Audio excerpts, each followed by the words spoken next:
Angin malam berdesir pelan, meniupkan hawa dingin yang menusuk. Di ujung jalan berdiri sebuah rumah tua dengan cat yang sudah mengelupas, tampak menyeramkan di bawah cahaya rembulan. Jendela-jendelanya yang pecah seperti mata kosong yang menatap ke kegelapan, dan atapnya yang berlumut terlihat seperti punggung raksasa yang sudah tua. Sudah puluhan tahun rumah itu dibiarkan kosong, dan penduduk desa tahu betul kenapa. Dulu rumah itu milik keluarga Suryo. Disewakan keluarga yang ramah dan dermawan. Ayah, ibu, dan seorang anak perempuan bernama Kirana. Kirana adalah gadis yang ceria dan sangat menyukai bunga. Halaman rumah mereka selalu penuh dengan bunga-bunga berwarna-warni yang indah. Kehidupan mereka berjalan damai. Sampai suatu malam Kirana jatuh sakit. Penyakitnya datang tiba-tiba, membuat tubuhnya lemah dan wajahnya pucat.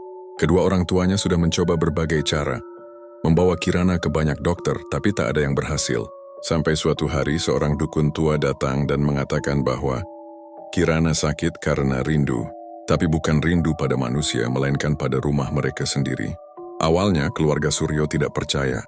Namun melihat kondisi Kirana yang semakin memburuk, mereka akhirnya pasrah. Sang dukun mengatakan bahwa satu-satunya cara untuk menyembuhkan Kirana adalah dengan mengurungnya di dalam rumah. Tidak boleh keluar sama sekali. Jika Kirana berhasil bertahan, dia akan sembuh. Tapi jika tidak, maka jiwanya akan menjadi penunggu rumah itu selamanya. Dengan hati yang berat, mereka mengurung Kirana.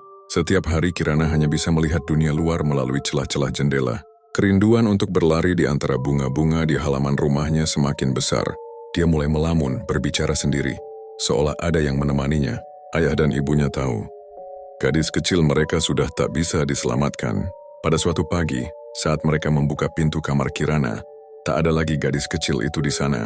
Hanya ada jejak kelopak bunga mawar di lantai, menuju ke arah jendela yang terbuka lebar. Sejak saat itu, tak ada lagi yang melihat Kirana, keluarga Suryo yang kehilangan putri semata wayang.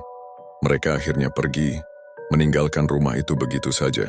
Penduduk desa percaya, arwah Kirana masih ada di dalam rumah itu, terus menunggu. Jika seseorang berani masuk ke dalamnya, mereka akan mendengar suara bisikan anak kecil yang memanggil nama mereka, seolah meminta ditemani. Kadang di malam hari, mereka juga melihat bayangan seorang gadis kecil dengan gaun putih yang berdiri di dekat jendela, menatap rembulan. Malam itu, di tengah hembusan angin yang dingin, seorang anak laki-laki bernama Raka, yang tidak tahu kisah rumah itu, nekat mendekatinya. Ia penasaran. Ia pun melihat bayangan gadis kecil di jendela yang tampak melambaikan tangan padanya. Tanpa ragu, Raka berjalan mendekati rumah itu. Dia merasa ada suara bisikan yang memanggil namanya, lembut dan memilukan seolah berkata, "Ayo masuk, temani aku."